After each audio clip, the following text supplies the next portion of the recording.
너는 분향할 제단을 만들지니 곧 조각목으로 만들되 길이가 한 규빗, 너비가 한 규빗으로 네모가 반듯하게 하고 높이는 두 규빗으로 하며 그 뿔을 그것과 이어지게 하고 제단 상면과 전후 좌우면과 뿔을 순금으로 싸고 주위에 금테를 둘을 찌며 금테 아래 양쪽에 금고리 둘을 만들되 곧 그 양쪽에 만들지니 이는 제단을 매는 채를 꿰를 것이며 그 채를 조각목으로 만들고 금으로 싸고 그 제단을 증거계 위 속죄소 맞은편 곧 증거계 앞에 있는 휘장 밖에 두라.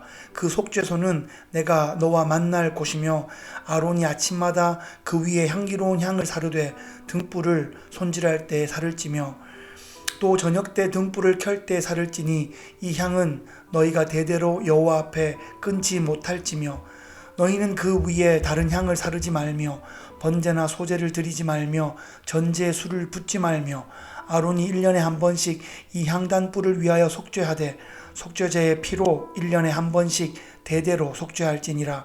이 제단은 여호와께 지극히 거룩하니라. 여호와께서 모세에게 말씀하여 이르시되 내가 이스라엘 자손의 수요를 조사할 때에 조사받은 각 사람은 그들을 계수할 때에 자기의 생명의 속전을 여호와께 드릴지니 이는 그들을 계수할 때에 그들 중에 질병이 없게 하려 함이라. 무릇 계수 중에 드는 자마다 성소의 세겔로 반세겔을 낼지니 한 세겔은 20게라라. 그 반세겔을 여호와께 드릴지며 계수 중에 드는 모든 자 곧 20살 이상 된 자가 여호와께 드리되 너희의 생명을 대속하기 위하여 여호와께 드릴 때에 부자라고 반세겔에서 더 내지 말고 가난한 자라고 덜 내지 말지며 너는 이스라엘 자손에게서 속전을 취하여 회막 봉사에 쓰라. 이것이 여호와 앞에서 이스라엘 자손의 기념이 되어서 너희의 생명을 대속하리라. 성막의 성소 안으로 들어가면 정면에 분향단이 보였습니다. 분향단은 조각목으로 제작해서 네모 반듯하게 만들었는데 그 높이가 길이와 너비의 2배 크기로 그렇게 제작이 되었습니다. 네 귀퉁이에 뿔 모양을 만들었고 순금으로 감쌌고 주위에 금테로 둘렀습니다. 위치는 지성소 앞에 있는 휘장 바로 앞에 위치했습니다. 제사장은 아침마다 그 등대에 등불을 살필 때에 분향단에 향을 피웠고 또 저녁 때에 등불을 켤 때 분향단에 향을 피웠습니다. 그러니까 아침 저녁으로 분향단에 향을 피운 것입니다. 성소 안에는 창문이 없기 때문에 아침 저녁으로 피운 향은 성소 안을 가득히 좋은 향기로 채웠을 것입니다. 이 분향단에서 피울 수 있는 향도 다 정해져 있었습니다. 그 외에 다른 향을 피우면 안 되었습니다. 물론 번제나 소제나 또 전제나 그 어떤 제사들도 분향단에서 하는 것이 아니라 그것은 성막들에 있는 번제단에서 하는 것입니다. 그리고 대제사장이 대속죄일에 지성소 안에 있는 속죄소를 피로 정결하게 할 때 이 성소에 있는 이 분향단의 뿔도 속죄제의 피로 정결하게 하였습니다. 이 분향단은 성도의 기도를 의미했습니다.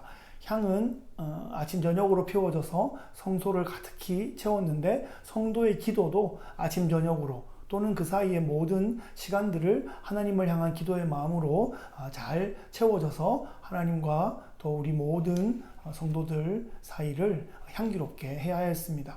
하나님은 성도의 기도를 기뻐 받으십니다. 하나님은 성도의 기도를 통해서 일하십니다. 기도는 하늘과 땅을 이어주는 통로라고 할 수 있겠습니다. 기도하지 않으면 인간적인 눈으로 시험 들고 원망하고 낙심할 일밖에 없습니다. 그런데 기도하면 하나님의 눈으로 이 땅을 바라보고 나를 바라보고 영혼들을 바라볼 수 있어서 인내할 수 있고 넉넉히 이길 수 있을 줄을 믿습니다. 이스라엘 자손들의 숫자를 셀 때 그냥 숫자만 세는 것이 아니라 20세 이상 그 한 사람의 반세겔씩 생명의 속전을 내라 이렇게 말씀하십니다. 그 목적은 백성들 중에서 질병이 없게 하기 위한 것이다 라고 본문이 말씀합니다. 모든 사람들이 하나님을 직접 만날 수는 없고 성소에는 제사장들만 들어갈 수 있고 지성소에는 대제사장만 1년에 대속죄일 하루에 들어갈 수 있고 또 대제사장들의 사역을 돕기 위해서 레위인이 또 이렇게 성막에서 섬길 수 있었습니다. 그 외에 일반 백성이 성소에 가까이 접근하면 죽임을 당할 수 있었습니다. 그래서 레위인이 백성들을 대신해서 사역하고 있기 때문에 그들이 생명을 보존할 수 있게 된 것이다 라는 그런 의미가 깔려 있습니다. 그래서 모든 백성들은 성전에 생명의 속전을 내어서 레위인의 사역에 감사하고 자신들도 그 성전의 사역에 간접적으로 동참할 수 있게 되는 것입니다. 이 생명의 속전은 부자든 가난한 사람이든 모두 다 같은 반세겔을 내고 있습니다. 이 생명의 속전은 예수님 때에도 성전세에 반세겔씩을 내는 그런 전통을 유지하고 있었습니다. 반세겔은 너무 큰 금액도 아니고 그렇다고 너무 적은 금액도 아닙니다. 적당히 부담이 되는 금액입니다. 하나님께 나올 때 나를 창조하시고 나를 구원하시고 또 나를 교회에 속하게 하시고 또 교회 사역자들을 세우셔서 하나님의 일을 하게 하시는 그런 하나님께 감사하는 마음으로 헌금을 준비하는 것이 올바른 마음이다 라고 오늘 본문이 가르쳐주고 있습니다. 헌금은 자발적인 것입니다. 그러면서 동시에 의무적인 헌신도 필요하다는 것을 오늘 본문이 가르쳐 줍니다. 오늘 본문은 성도의 삶에서 아주 중요한 기도와 헌금의 삶에 대해서 가르쳐주는 본문으로 이해할 수 있겠습니다. 우리는 왕같은 제사장으로 하나님의 존전에 나아가서 기도의 향을 아침 저녁으로 올려드리며 하나님과 긴밀한 교제를 해 나가야겠습니다. 그것은 제사장의 특권이자 제사장의 임무입니다. 생명의 속전도 예배로 나아가는 성도들의 기쁨의 헌신이자 의무입니다. 어릴 때는 돌봄과 양육을 받지만 성장하면서 책임 있는 시민으로 성장해 나가는 것처럼 20세 이상의 성인이 되면 신앙 공동체를 함께 잘 세워갈 수 있는 헌신을 함께 해 나가야 하는 것입니다. 돈은 가장 기본적이고 가장 기초적인 헌신의 표현입니다. 돈의 헌신도 어려우면 인생의 헌신은 도저히 꿈꿀 수도 없는 것이죠.